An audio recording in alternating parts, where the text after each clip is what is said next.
13030. Saya dari kelas 1B jurusan Manajemen Pendidikan. Baiklah, saya akan menjelaskan resume bahasa Indonesia yang berjudul Ragam Bahasa Ilmiah. Yang pertama, pengertian ragam bahasa ilmiah.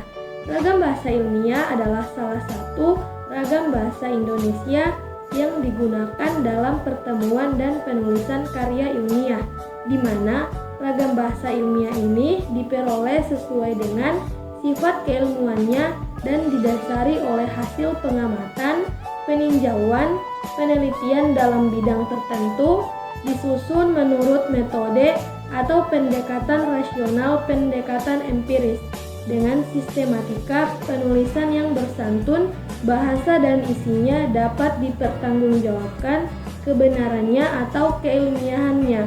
Bahasa ragam ilmiah merupakan ragam bahasa berdasarkan pengelompokan menurut jenis pemakaiannya dalam bidang kegiatan sesuai dengan sifat keilmuannya.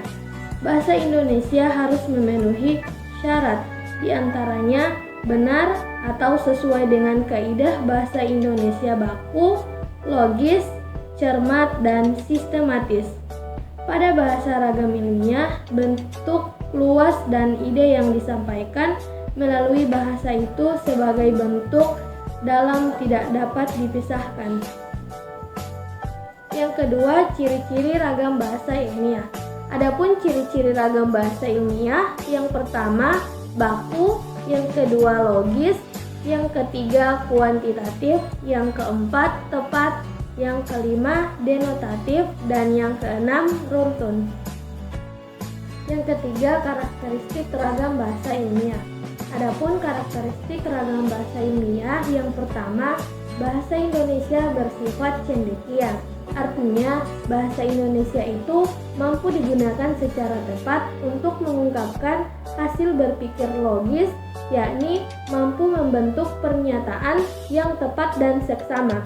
Contoh, infeksi cendawan pembentuk mikorizа CPM akan mempengaruhi serapan hara fosfor oleh tanaman inang melalui akar, terutama tanaman yang tumbuh pada tanah yang kekurangan fosfor, yang dimungkinkan oleh adanya hifa eksternal.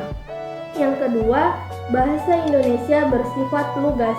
Artinya, paparan bahasa yang lugas akan menghindari kesalahpahaman dan kesalahan menafsirkan isi kalimat dapat dihindarkan. Penulisan yang bernada sastra perlu dihindari. Contoh, mahasiswa sering mendapatkan tugas yang tidak dapat dikatakan ringan, sehingga kemampuan berpikirnya menjadi berada di awing-awing. Yang ketiga, bahasa Indonesia bersifat jelas.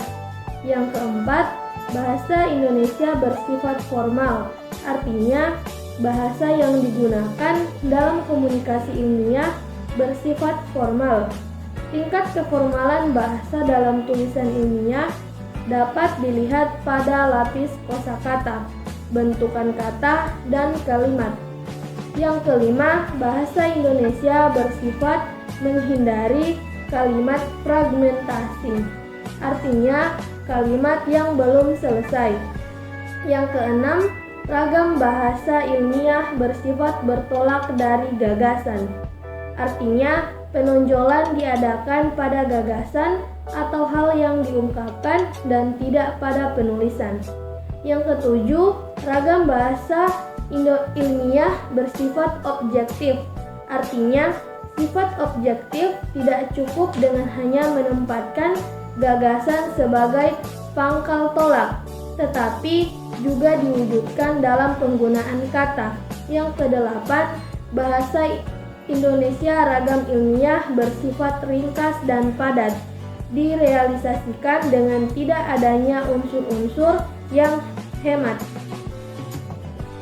Dan yang terakhir atau yang keempat, penggunaan ragam bahasa ilmiah. Penggunaan dalam bahasa ilmiah yang disampaikan dalam bentuk karya tulis ilmiah, misalnya laporan penelitian studi, makalah, skripsi, tesis, dan disertasi adalah bersifat formal. Oleh karena itu, ragam bahasa yang digunakan dalam karya tulis ilmiah adalah ragam bahasa baku atau standar. You don't even know my name.